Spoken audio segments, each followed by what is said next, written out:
4장 17절에서 24절 말씀 보겠습니다. 그러므로 내가 이것을 말하며 주 안에서 증언하노니 이제부터 너희는 이방인이 그 마음에 험한 것으로 행함같이 행하지 말라. 그들의 청명이 어두워지고 그들 가운데 있는 무지함과 그들의 마음이 굳어짐으로 말미암아 하나님의 생명에서 떠나있도다. 그들이 감각 없는 자가 되어 자신을 방탕에 방임하여 모든 더러운 것을 욕심으로 행하되 오직 너희는 그리스도를 그같이 배우지 아니하였느니라.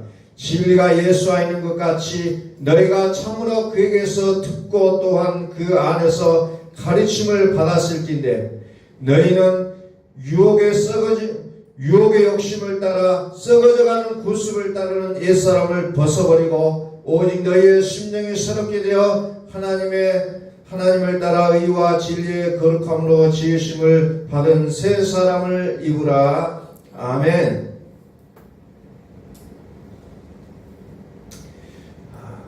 하나님을 따라 의와 진리의 거룩함으로 지으심을 받은 새 사람을 입으라. 우리 한번 선포합니다. 하나님은 살아계십니다. 하나님은 살아계십니다. 새 사람 얘기해야 돼요. 새 사람이 어떤 사람이냐? 하나님을 따라 의와 진리의 거룩함으로 지으심을 받은 사람을 새 사람이라고 얘기하고 있다는 겁니다.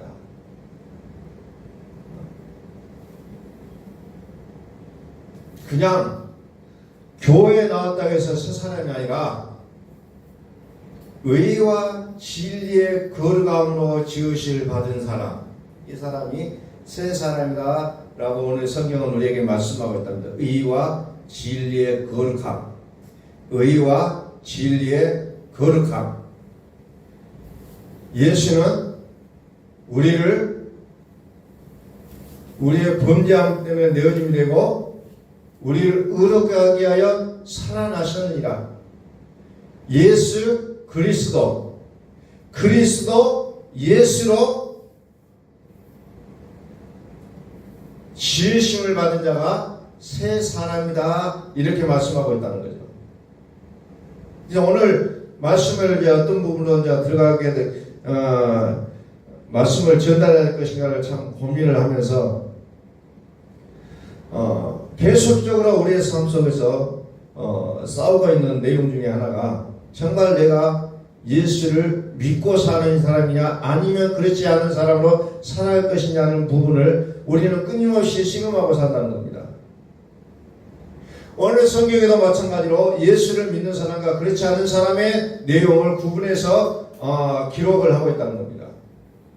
자, 예수를 믿지 않은 사람을 그래서 이방이라는 단어로 사용하고 있어요. 이방인은 어떤 사람이냐? 마음에 험한 것으로 행한다 그랬잖아요. 그러니까 세상 사람들 보면 우리가 생각하고 살아가려고 하는 방법과는 너무너무 차이가 있다는 거죠.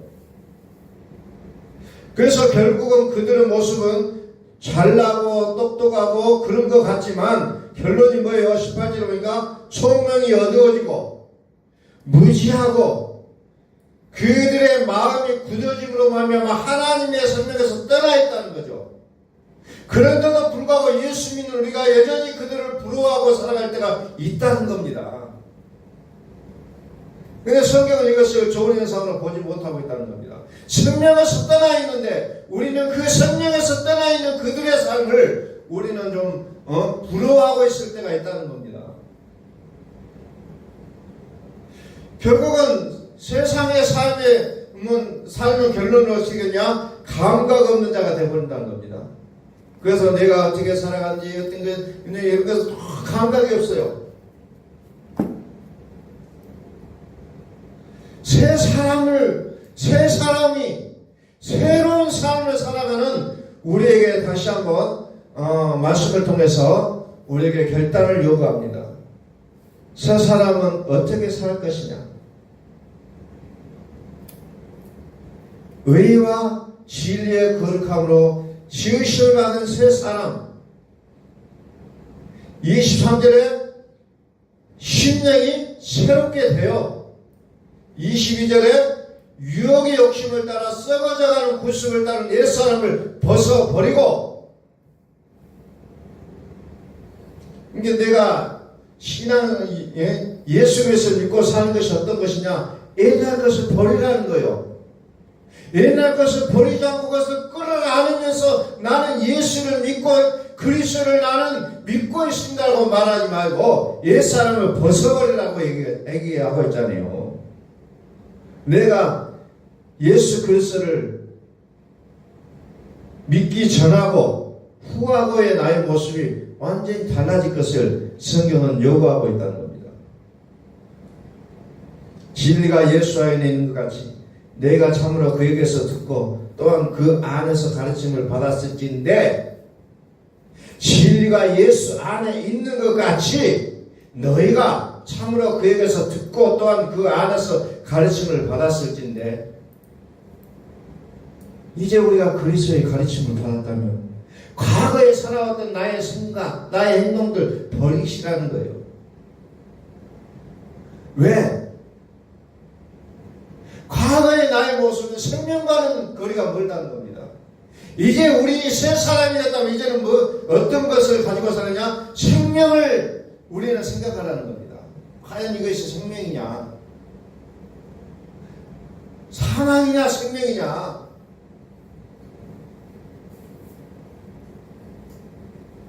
우리는 생명으로 살 것이냐 아니면 사망으로 살 것이냐? 사망은 누구예요? 사망의 세력을 잡은 자, 그건 마귀라고 했잖아요. 그러니까 사망과 생명은 완전히 주체자가 다르다는 겁니다. 그런데 우리는 마치 같다라고 생각하는지 어쩐지 모르지만 그 과거를 끌어안고 살아가려고 하는 모습들이 우리 속에는 여전히 남아있다는 거예요. 여전히.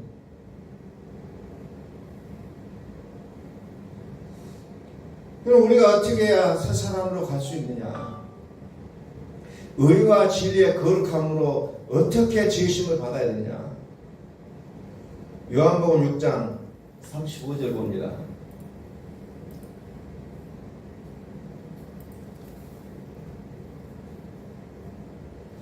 예수께서 이르시되 나는 생명의 떡이니 내게 오는 자는 결코 줄이지 아니할 때요 나를 믿는다는 영원히 목마르지 아니하리라. 생명의 떡이다. 생명의 떡이다.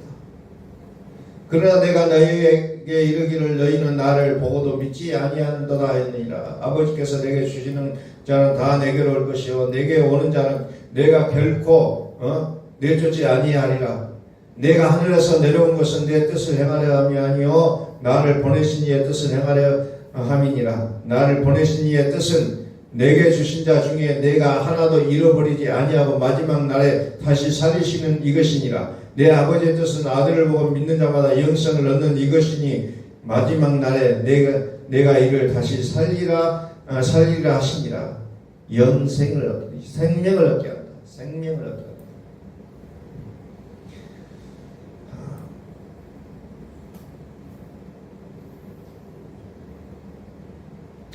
이방인은 그 마음이 향한 것을 행한다.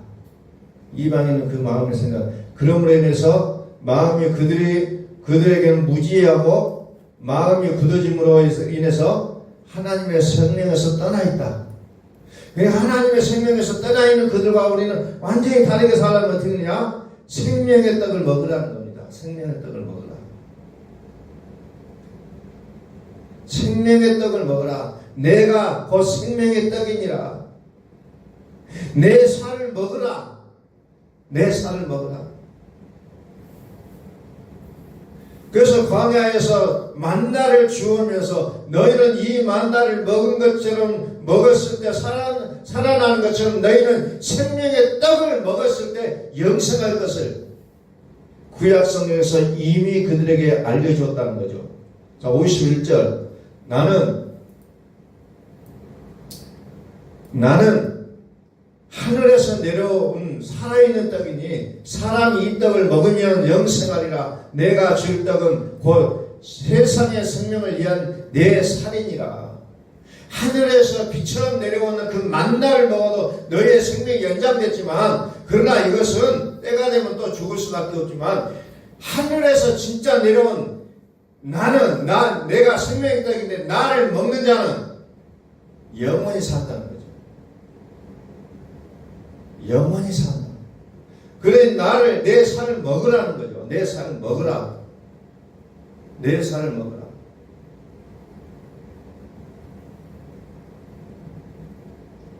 내 살을 먹으라는 겁니다. 내 살을 먹는 게 뭐예요? 생명이라는 겁니다. 어젯밤에 아는 분한테 연락이 왔는데 뭐 도전기 이야기를 하더라고요. 우리가 쌀을 구입하는 루트 중에는 이제 마트나 가게를 통해서 쌀을 구입하기도 하고 방앗간에서 구입하기도 하지만 요즘은 또 어떤 사람들은 직접 기계를 사다가 집에서 찌어 먹는 사람들도 있다는 거죠. 근데 우리 몸에 실질적으로 가장 좋은 것은 집에서 찌어 먹는 쌀이라고 해요. 오늘 우리는 세상 가운데 어떻게 보면은 똑같은 쌀로만 보여요. 그러나 우리 몸을 더 유익하게 하는 것이 있는가 하면은 그냥 또 그렇지 못한 것도 있다는 거예요. 오늘 우리는 세상을 살아가면서 세상을 살아가는 방법들이 어찌 보면은 별 그렇게 차이가 없는 것 같아요. 그러나 어떤 사람이 살아가는 모습은 생명 있는 삶이 사는가 하냐면 어떤 사람은 사망을 위해서 살아가는 삶이라는 겁니다. 내가 만나고 살아가는 사람들 중에 똑같이 우리가 만나고 그들과 함께 밥을 먹고 또 커피를 마시고 수다를 떨고 살아가지만 어떤 이는 생명의 길로 가고 어떤 이는 사망의 길로 가고 있다는 거예요. 냉정하게 이야기하면. 그런데 생명의 길로 가는 사람이 사망의 길을 가는 사람을 따라가려고 한다는 겁니다. 이게 어떻게 보면은 아이러니한 일이래요. 아이러니해요. 내가 더 좋은 길을 가고 있는데 불구하고 더 안 좋은 길로 가는 사람을 따라가고 불러가는 우리의 모습들이 종종 보이게 돼 있다는 겁니다. 내가 이게 생명의 길이냐 사망의 길이냐 이걸 어떻게 구분하느냐 얘기했잖아요. 의와 진리의 거룩함으로 지으심을 받은 자는 곧 새 사람이다. 이게 의냐 진리냐 이것을 보라는 겁니다. 우리의 모든 삶 속에서 이게 예수냐 이게 그리스도냐는 것을 우리는 매 순간순간마다 그것을 보시라는 겁니다. 내가 하고 있는 말이 그리스도로 말하느냐 내가 하는 행동이 그리스도입니까? 내가 모든 것을 할 때 크고 작은 일 할 때 그리스도로 하시라는 거예요. 그리스도로. 그래서 옛사람의 구습을 벗어버리라고 얘기하고 있잖아요. 옛사람을 벗어버리라. 여기서 21장에는 뭐예요?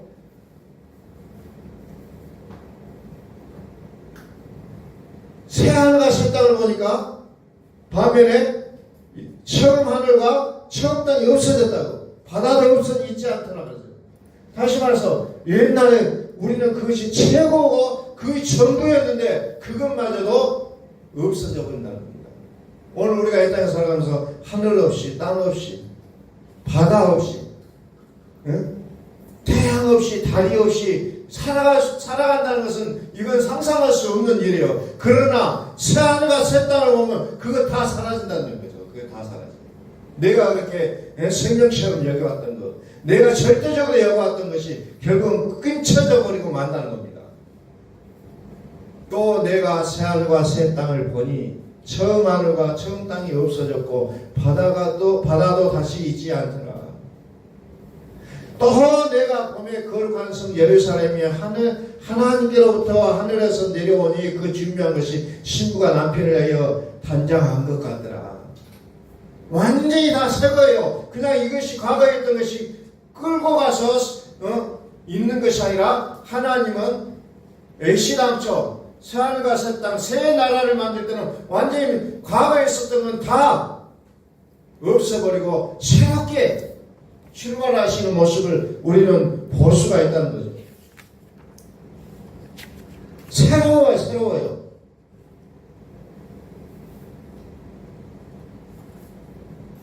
우리는 과거에 연연해서 붙잡히고 과거 가지고 살려고 하면 안 된다는 거예요. 이제 완전히 의와 거룩함으로 새 사람을 입어야 된다는 거예요. 이게 좋은 거였는데, 이거 나한테는 소중한 거였는데 미련을 두지 말라는 거예요.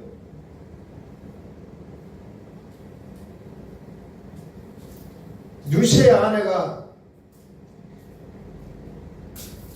어째요? 불타고 있는 저 세상을 보면서 미련이 있어요. 저기 내가 죽은 거 있는데, 금은보화가 있는데, 내 목걸이 있는데, 그 뒤돌아보다가 뭐 소금기둥이 돼버리잖아요. 하나님의 나라는 과거의 것이 소중하지가 않다는 겁니다. 새로운 나라예요. 새로운 나라. 그래서 그가 하나님의 새 하늘과 새 땅을 들어가면 어때요? 모든 눈물을 그 눈에서 닦아주신다는 거잖아요. 다시는 사망이 없고 애통하는 것이나 고가는 것이나 아픈 것이 다시 있지 아니한다 그랬어.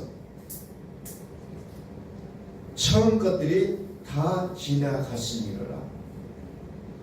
그래서 우리 내 자신이 의와 거룩함으로 새 사람이 되었다면 이제 과거를 연연할 이유가 없다는 것을 성경은 말씀하고 있다는 겁니다. 그래서 과거는 자꾸 처음 것은 없어졌다는 거예요.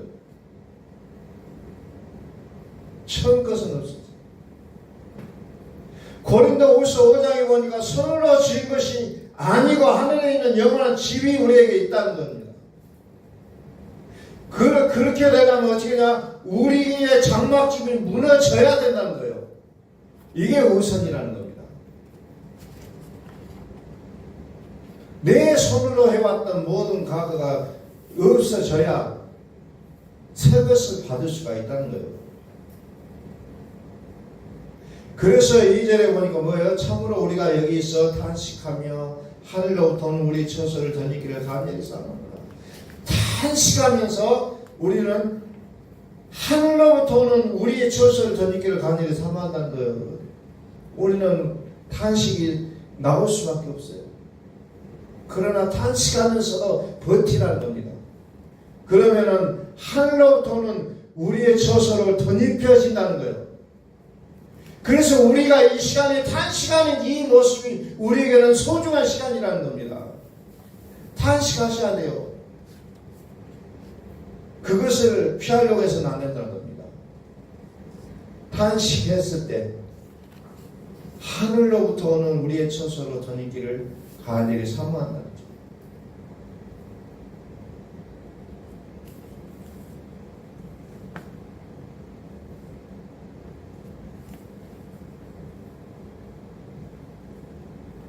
그래서 우리의 삶은 어떻습니까? 7절을 보면 7절에 믿음으로 행하고 보는 것을 행하지 아니함이로다.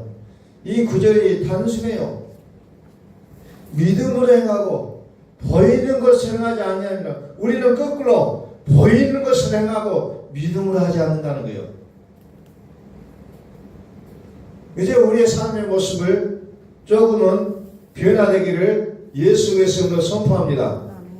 믿음을 행하고 보는 것을 행하지 아니하는 우리의 모습이 돼야 된다는 거죠. 그런데 우리는 자꾸 보이는 것으로 말합니다. 보이는 것으로 행동하려고 해요.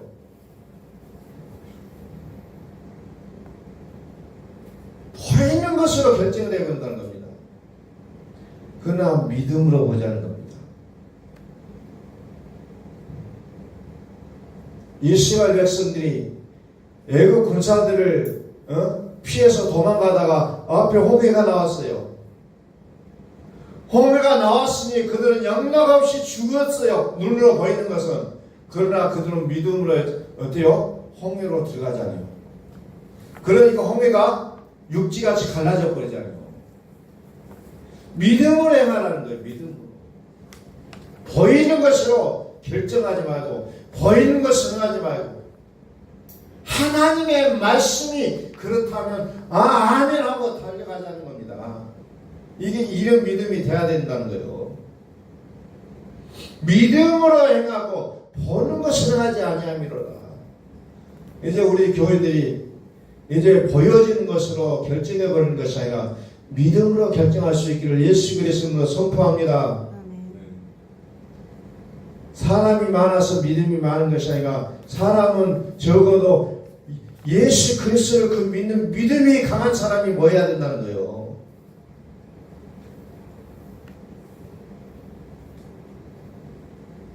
예수 그리스도를 믿는 그 믿음으로 행하고 보이는 것을 행하지 아니하는도다.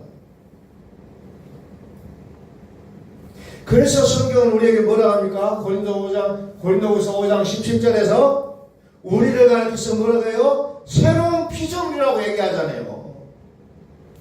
근데도 여전히 나는 새로운 피조물이 아니라 그냥 피조물로 살아갈 때가 많이 있다는 거예요. 근데 너 인간이지 않느냐? 그게 묻혀버린다는 겁니다.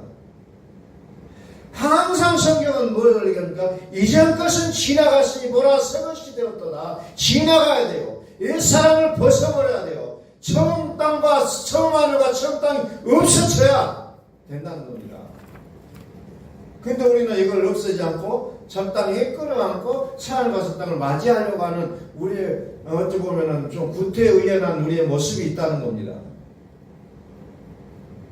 새로운 피조물이고 왜 새로운 피조물이냐? 이전 것은 지나갔다는 겁니다. 이전 것은 지나갔어요. 나의 아픈 과거, 나의 잘못된 어떤 나의 삶들이 지나갔다는 겁니다. 이제 새 것이 됐다는 거예요. 그래서 우리는 새로운 피조물이기 때문에 어떻게 살아갑니까? 18절에서 화목하라는 거예요. 화목하라. 하나님 예수 그리스도가 하나님과 우리 사이를 화목하게 하는 매개체가 됐듯이 우리도 세상과 하나님 사이에 화목하는 제물로 우리가 바쳐지라는 겁니다. 화목하게 하라. 화목하게.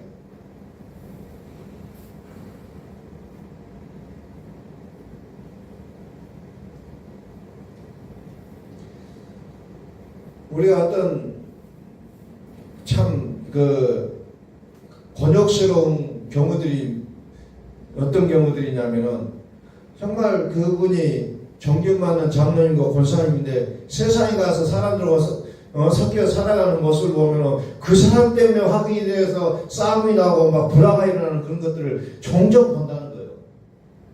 화목하게 하고 있는데 화목이 안 돼요. 화목이. 오늘 이 시대의 어떤 우리나라의 현상을 보면은 화목이 안 되고 있다는 거예요. 화목이 안 되고 있어요. 그 속에는 예수의 그리스도를 믿는다고 외치는 사람들이 그렇게 많이 들어있음에도 불구하고 화목함이라는 존재가 없죠. 화목함이 없다는 겁니다. 그래서 화목하라고 했을 때 그것을 죄와 타협하라 그런 뜻으로 받아들이면 안 된다는 겁니다.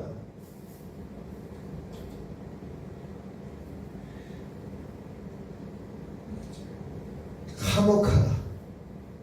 21절 하나님이 죄를 알지도 못하신 일을 우리를 대신하여 죄로 삼으신 것은 우리로 하여금 그 안에서 하나님의 의가 되게 하려 하심이라.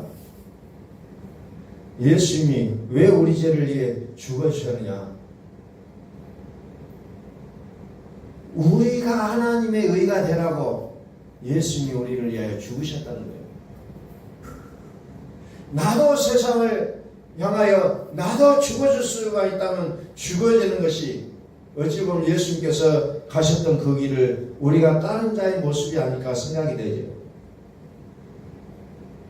우리가 받은 구원은 값싼 구원도 아니고 별 볼 일 없는 구원이 아니라는 거예요. 베드로전서 1장 여기 보면은 그걸 우리가 끊임없이 우리가 살펴봤잖아요. 너희가 거듭난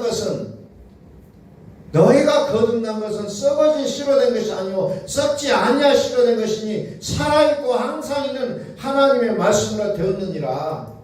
우리가 받은 구원은 값싼 구원이 아니라 값비싼 구원이라는 겁니다. 그 대가를 치렀는데 그 대가를 누구를 치느냐? 하나님의 아들이 대신 대가를 치르셨다는 거예요. 그러니 저와 여러분들이 받은 이 구원이라는 것은 하찮은 구원이 아니라는 겁니다. 어마어마한 구원이에요. 이것은 값으로 계산할 수 없고 무엇과도 비교할 수 없는 그 존귀한 구원인데도 불구하고 우리는 이 구원을 죄스럽지 않게 생각하고 있는 것이 우리 어찌 보면 질병이라는 겁니다.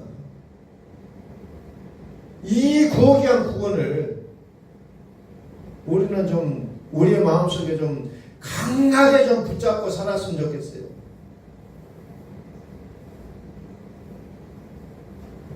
자, 22절부터 한번 좀 봅니다. 베드로전서 1장 22절. 너희가 진리를 순종함으로 너희 영혼을 거룩하게 하여. 보세요. 의와 진리로 지으심을 받은 새 사람. 진리를 순종함으로 너희 영혼을 깨끗하게 하여 거짓 없이 형제를 사랑하기에 이르렀으니 마음으로 뜨겁게 서로 사랑하라.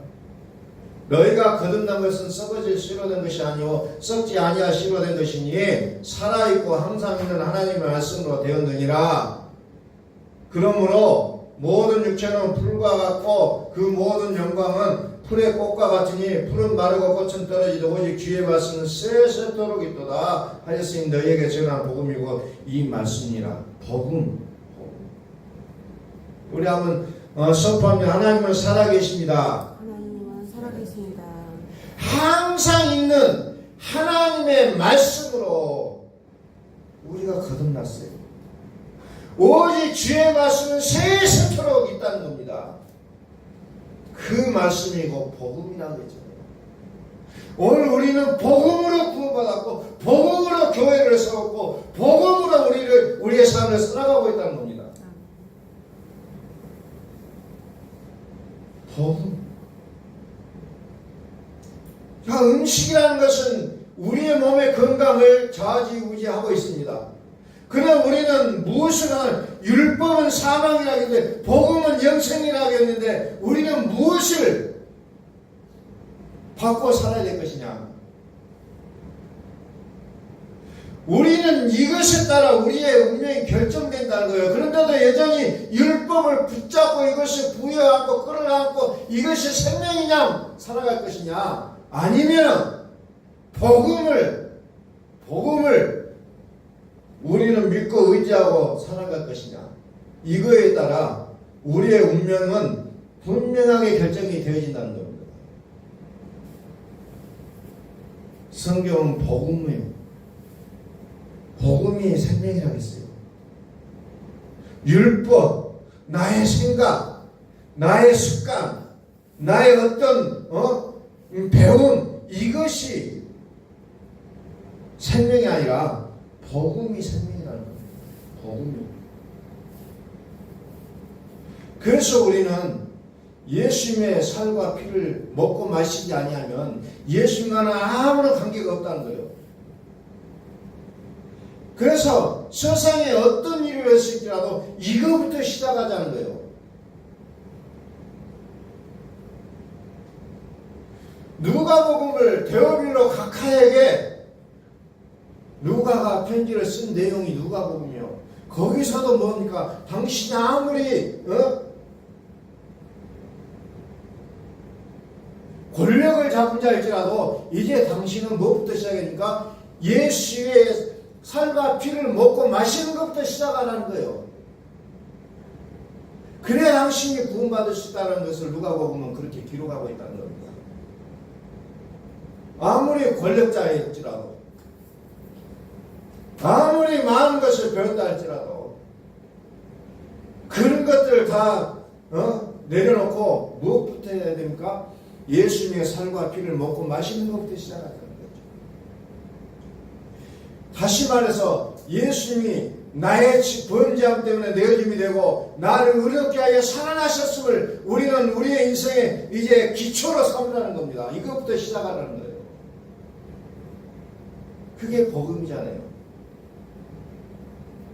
과거에 살았던 나의 영광스러운 모습으로 하나님의 나라를 가는 것이 아니라 예수님이 생명의 떡이라고 했잖아요. 이 생명의 떡을 먹는 자가 영생한다고 했잖아요.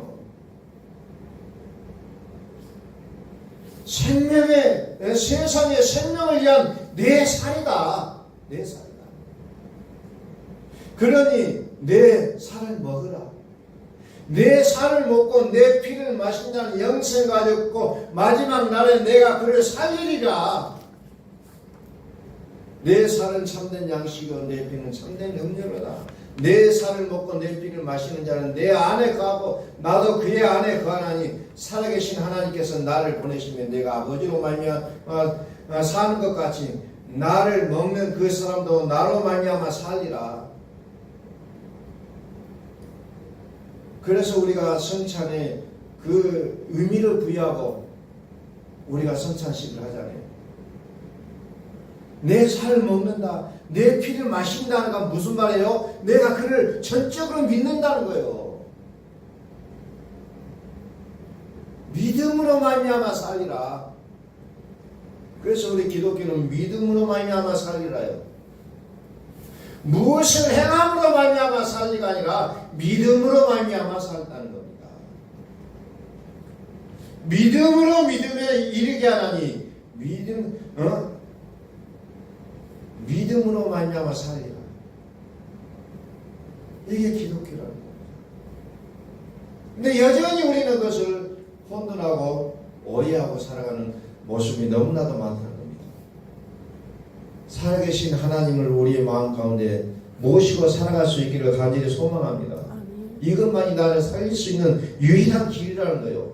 내가 무엇을 해야 하나님께 사랑을 받을 수 있습니까가 아니라 나를 어떻게 믿어야 됩니까? 라는 거예요. 어떻게 믿어야 됩니까? 믿으면 하나님 우리를 대신하여 행해 주신다는 거예요. 근데 내가 그걸 자꾸 앞서가서 생각하기 때문에 우리의 믿음이 자라지 않는다는 겁니다.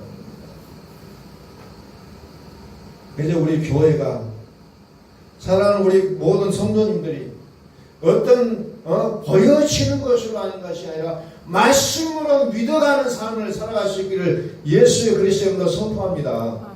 말씀을 믿으라는 거예요. 그래서 제가 늘 하는 것이 뭐예요? 말씀을 확인시키는 일을 하잖아요. 말씀. 저의 사상을 따라오라는 게 아니라 말씀으로 가자는 겁니다.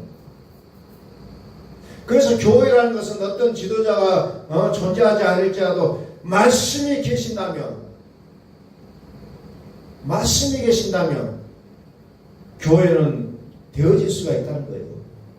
근데 이 말씀이 없기 때문에 담임 목사가 바뀌면 교회가 휘청휘청해요. 요즘 교회들 보십시오. 또 어떤 것이 마음에 안 든다고 다툼이 일어납니다. 왜? 말씀이 아니라는 거예요. 복음이 아니라는 거예요. 복음이 아니기 때문에 자꾸 어떤 현상에 의해서 흔들린다는 겁니다. 어떤 현상에 의해서.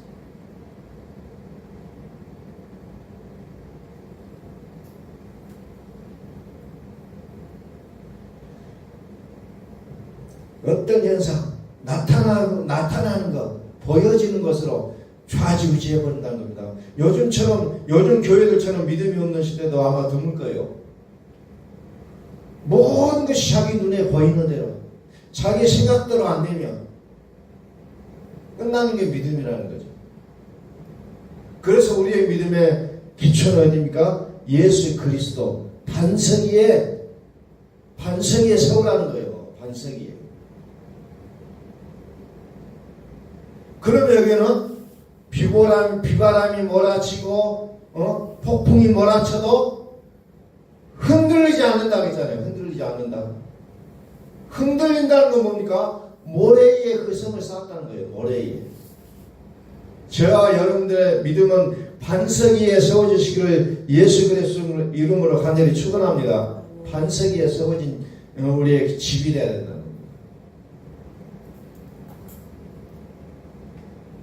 바람에 흔들리는 것이 아니라, 비에 젖는 것이 아니라, 비가 오든 바람이 부든 요지부동하는 반석 위에 우리의 믿음을 견고하게 세워갈 수 있기를 예수 그리스도의 이름으로 선포합니다. 기도하겠습니다.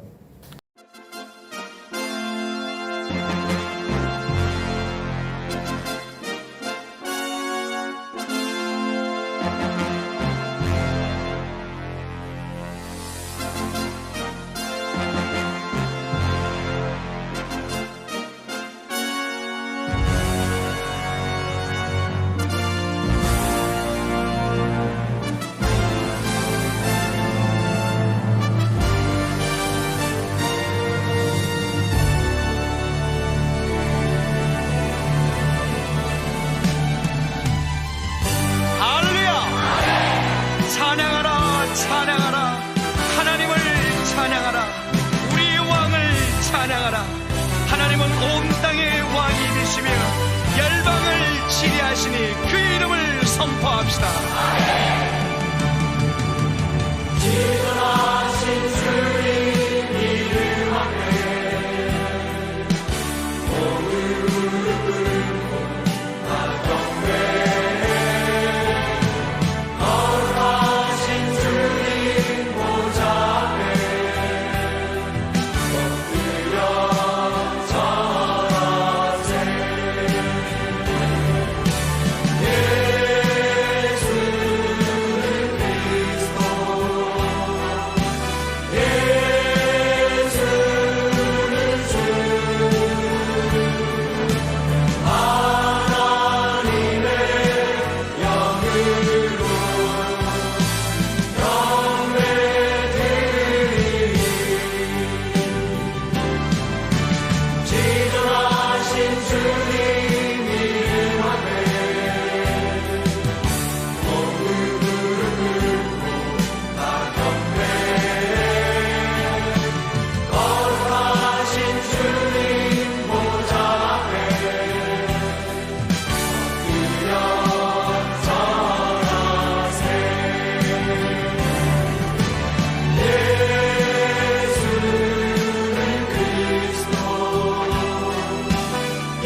우리 모두 함께 예수 그리스도를 고백합시다. 예수는 그리스도, 살아계신 하나님.